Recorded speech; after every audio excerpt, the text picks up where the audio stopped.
All right, let's see the third time's the charm. Let's see if the third time's the charm. This is the third time trying on this location to do this video. I changed the source, so let's see what happens. Don't get frustrated. It is what it is. Yeah, we're speaking. Good night. We've been talking about the lack of clear leadership, the no direction. That's what we're talking about. Is this broadcast clearer? Are you getting me any clearer? Any of you that were on before? Are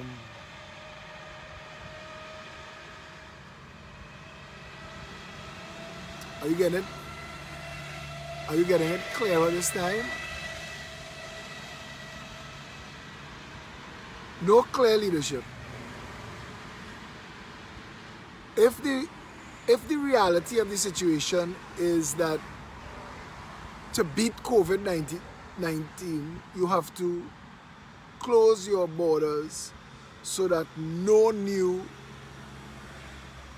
infections could come in, and then break the transmission within your country and engage in social isolation for at least 14 days for the incubation period that they're aware of, so that the virus dies. If that is what we have to do, then that's what we have to do. And it's what we had to do in January. But we went ahead and had Carnival, and Carnival does nothing for Trinidad and Tobago. And I know that they have some Carnival jumbies out there that from Ash Wednesday, you're talking about Carnival Tabanca, and I cool with that. Everybody had to be something and do something, and I'm not judging you. And I think that in a properly run country, there's a place for Carnival, but Carnival should not have been the reason why we put our people at risk. And in a real country, these guys would have been on trial by now. They'd at least been pulled before some subcommittee of Parliament, representatives of the people, this Minister of Health especially, to explain the decision to not shut Carnival down. And I want you to understand, a presidential proclamation, legal notice number 34, that was put out on January 31st, 2020, that said that the government was aware that a highly infectious and devastating illness was making its way to Trinidad, and that we needed to take massive action, and we took no action.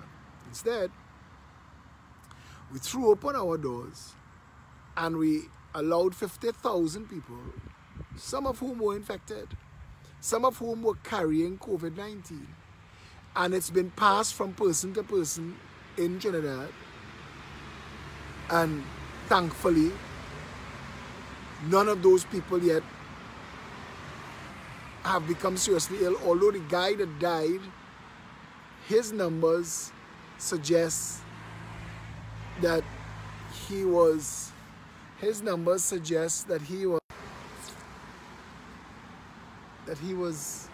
here. He came on the 5th of February and he didn't reach into a hospital before the 13th of March.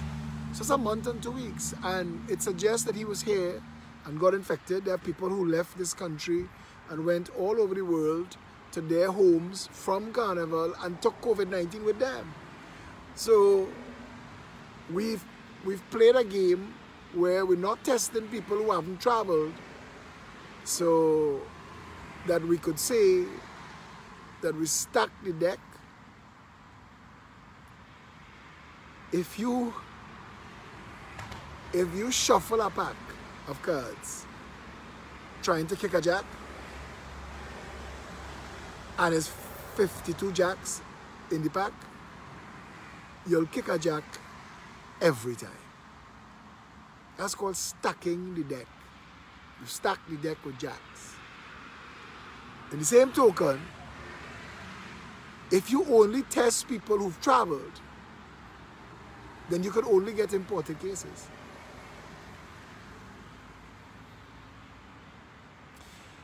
And the thing about diseases like COVID-19, the reason they want us to break the transmission is I may be fit and I could get it and it barely does me a scratch. But while I have it, I could be sharing it, like Ian Allen and anybody else. And that's the thing. So to say that we're only testing for imported cases to try and prove a point, and for people with limited thinking to say the amount of time from Carnival that passed, we would have get our Carnival cases by now. That's not necessarily true. That's not necessarily true. Jim could have it now. Jim could have gotten it from Harry. And Jim could have it now and waiting to give it to somebody else. Because breaking the transmission means don't carry it to somebody else. It may do you nothing. You may have it and your immune system kills it. But while the fight is raging, you are infecting other people and you are sharing it. You don't have to be deathly ill from coronavirus. Most of the people who get sick, badly sick, will survive. And that's important to know. Some are going to die. People with compromised immunities, they die from multiples of things every year. And so COVID-19 is the thing that's burning through. But you have to know that the numbers we're counting in the world is 721,000 people who have had COVID-19 coronavirus since it started. Millions of people have had it. Millions. Not just the 721,000 people that are in some sort of medical facility being treated. Besides those 721,000 people, millions of people have had COVID-19 coronavirus and their body kills it. The problem is, it is so devastating to people with compromised immune systems that even though it can't do you nothing, you might inadvertently kill somebody you love. Let me draw you a reference. I haven't seen my parents for 2 weeks or more. And this is Sunday night. And on a Sunday night, I would pick them up and take them for ice cream and for a drive. My dad doesn't drive anymore. And a feature in my growing up life was Sunday drive. So I tried to take them for a Sunday drive. I haven't seen them for 2 weeks. And I know we're going into a longer time apart. So I told my mom today, because I thought, you know, I'd mask up and gloves up and pick them up and take them for a drive. I'd sanitize the vehicle. I'd wipe down all the seats and handles and doors and inside and out with rubbing alcohol. I'd get it prepared and I'd go and get them and I'd take them for a drive because like any human being, you know, you go still crazy sitting inside a house, the same house all the time, and they've been there now. They're not allowed guests, they're not allowed a trainer, they're not allowed anything. And then we decided against it. I was going to pick them up and take them for coconut water and let them sit down around the savannah. But we decided against it. Because if they get it, it's different to if I get it. And if they get it, it could be devastating, especially to my father who has underlying conditions. So we decided against it. As much as they want to go out, my mother is scared to death of this disease. And she's even more scared of ending up in Cora. So as much as she's going still crazy, she's gonna wait it out. And I respect her for that. And I respect them for making that decision. But I miss that. But the point is, we can't say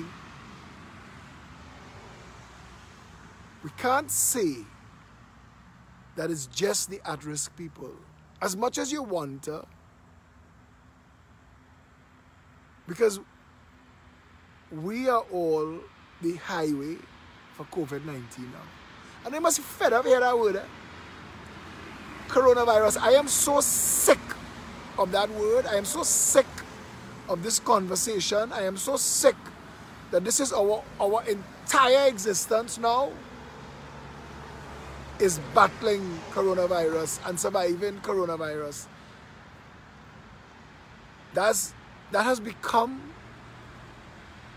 the driving force of everything we do, every action we take, every decision we make. Today is a friend of mine's son. Actually, he's not even a friend of mine. 14-year-old birthday.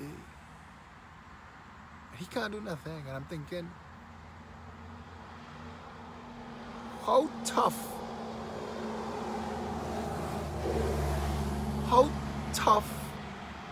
this virus is on children.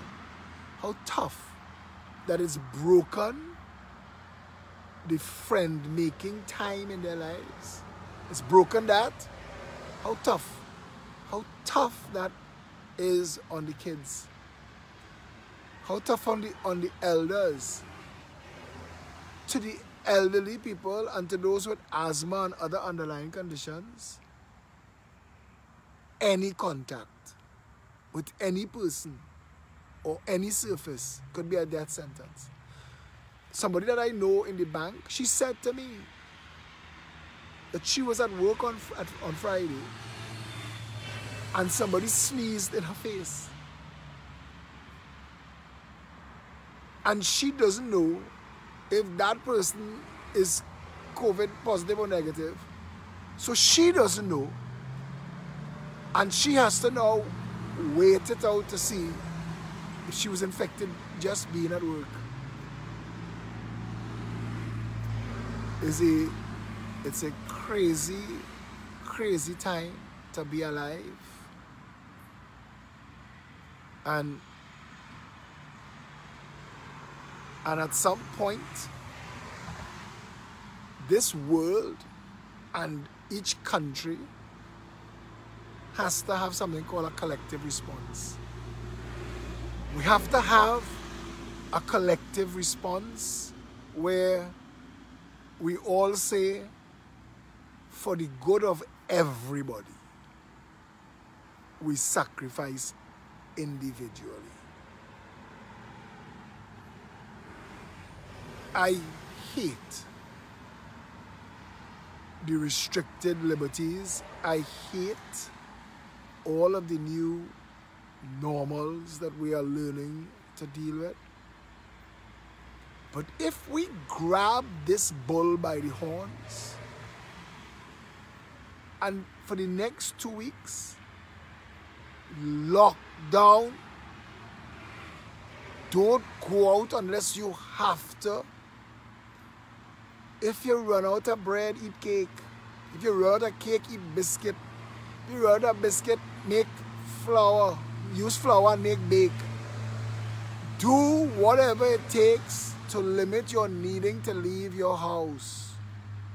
Because the moment you leave your house and interact with other human beings, you restart your whole 14 days again. You restarted. So a lot of us trying to find out if we essential, if we important, arguing about Starbucks. Listen, whoever you are, unless you actually operating essential things in this country, like if you are in healthcare, if you are in electrical, water, telecommunications, if you're in the army and the police, if you in anything that is actually essential to human life and the operations of human life, go to work. Starbucks don't need you and you don't need Starbucks. Nobody in this country need a cappuccino so bad for the next 2 weeks. Nobody. Nobody needs a KFC. Nobody. And if you think if you're fighting for your job, the same government that giving us all the talk in the press conferences is the majority shareholder in Trinidad Hilton. And Trinidad Hilton just fired everybody. Trinidad Hilton just gave all of their employees termination letters with no pay. Because they say that they can't carry that load.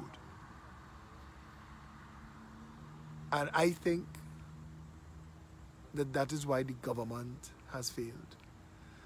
Because Hilton was supposed to be able to rock that burden on the state. Even if it is to get a 50% contribution from the state so that Hilton matches it, so that we keep people gainfully employed and that they could stay home. Because Hilton Hotel cannot restart without those people. You could reach to the point where COVID-19 is over and then look to call for people to work for you. And it will take you months on top of that to restart. But what is worse, and this is where I talk about clear leadership, people have to eat. And the environment by which people exchange labor for money so that they can have their needs met is broken. And that the government is in the conversation, interrupting your ability to exchange your labor for money. Rightly so, we're trying to stop a pandemic. But this is where the state has to get involved and pay employee salaries, if not 100%, 50%. Keep people able to meet their own needs. That's the rough economy right there. All of those people, when they collect that money, if it is 50%, they're spending that money. They're going to their landlord and saying, watch me, government helping 50%, I could only pay 50% of my rent. Because I had to feed these children and I have to live and I have to survive. For you to have me as a tenant when this is done. Because this can't be forever. And we got to go forward after. And the only way for us to go forward after is if none of our people have had to turn to crime to survive. I worry for this country in 2 weeks. In fact, I worry in a week. Because there are a lot of people, and those of you who this doesn't apply to, walk around in these people's shoes for a while. If you don't know what it's like to have to make today's money, to pay today's bills, and to eat, don't talk. Don't talk. Because there are a lot of people who prior to COVID-19 were barely getting by. Our economy was a mess. It was broken. Hey, what's going on? It was broken. And we were in a recession. 100,000 people lost their jobs between Petrotrin and Ispat and Yara. And all the other companies that are in between there that closed down. People lost their income and people were barely getting by. COVID-19 just pulled the rug out from under them. And the government, when I say to you, no clear direction, this is what I'm talking about. If you're going to tell people, stay home, 50% of your salary will be deposited in your bank account. I see supermarkets offering curbside delivery where there's a list of things. You could say I want an A or a B or a C is $200, $300, $400. You get a bag of groceries that is maybe a little bit of this, a little bit of that, gets you through the week. we could do this. We could work together. We could actually work together and get past this. We don't have to talk about the VAT money and all of that now, because we could stick a pin from the corporate tax level. Government could literally unplug Trinidad. That no bills that are due. And dictate to the banks for the next 3 months, no loan payments, no credit card payments, no interest accruing. We are stopping Trinidad and Tobago, and we're doing it for 3 months.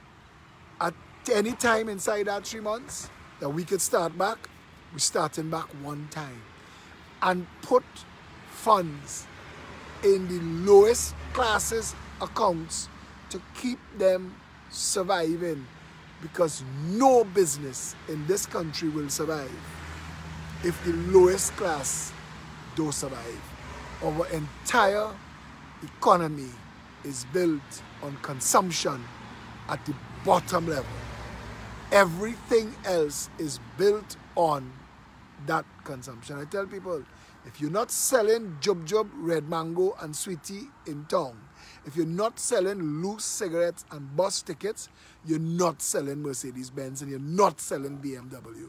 Because the people who making the cigarettes and the juice and the Jub, those people, that is the economy. And the people at the bottom that do all the work, that keep the wheels on the bus going round and round, those people, we have to take care of them. The government needed to be able to say 14 days.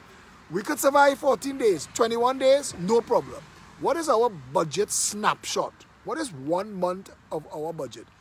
$500,000? No. $500 million? We have $60 billion as $500 million. Cool. Let's say that we will set aside this period of time here, that the state, because nothing's happening, the state will underwrite the costs at the bottom level, and between taxes and the banks, no expenses, no mortgage payments, no loans. Nothing is due. The utility companies, nothing is due. We are sticking a pin in everything. No bills, nothing is due, so that you could give people peppercorn money, and all they need to get is food to get through the next 14 to 21 days.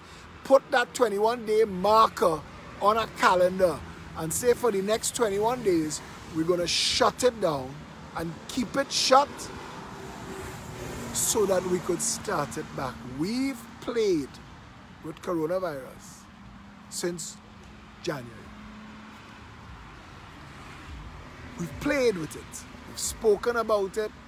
We've pontificated on it. We've prayed about it. We've had press conference after press conference. And we're at a point now tonight where tomorrow is a state of emergency without actually being a state of emergency, where the Minister of National Security said he gave the army instructions, but any instruction that he gave the army is an illegal instruction because there's no law by which it happens. And what Stuart Young, who is a lawyer, but I guess he must be a lawyer the way Dr. Pepper is a doctor, because Stuart Young should know that every single thing requires a law to court when it reaches inner court. So that the army can't just go out there and start to beat people. That right now, because no state of emergency has been declared, the Commissioner of Police and the Trinidad and Tobago Police Service have the authority of the land, and they said that they have this in grip and they will handle it. We are practicing social isolation and isolating ourselves because that's what the people have been doing. The government has been taking credit for the public's response.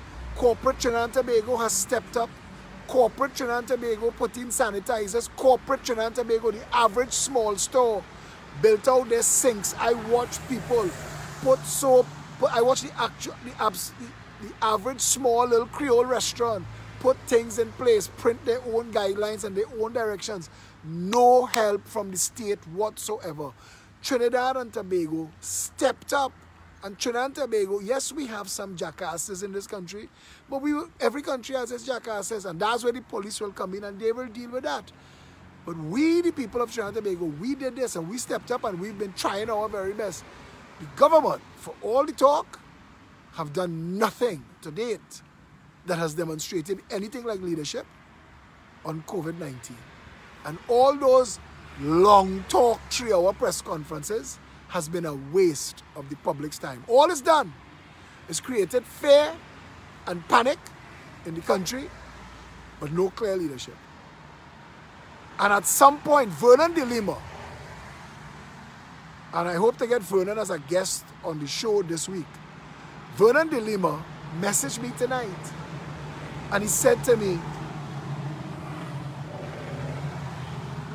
at some point, if COVID-19 doesn't magically go away, at some point you're going to have to bite this bullet.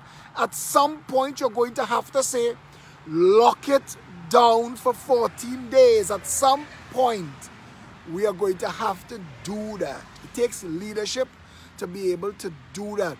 Don't wait for looting and for people to lose their minds. And then we end up packing them in jail cells that we can't afford to hold them in and can't take them in the court because the judge and the magistrate don't want COVID-19. It's going to become a further shit show. We need leadership. This is not it.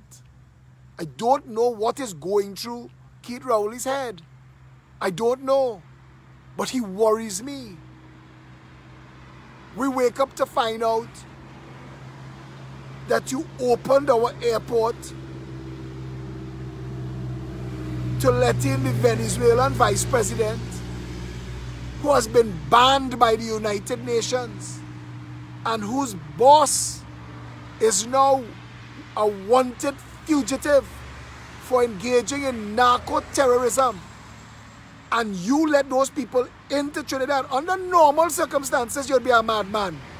Under normal circumstances, you're an absolute madman for trying to put little Trinidad and Tobago in America's way.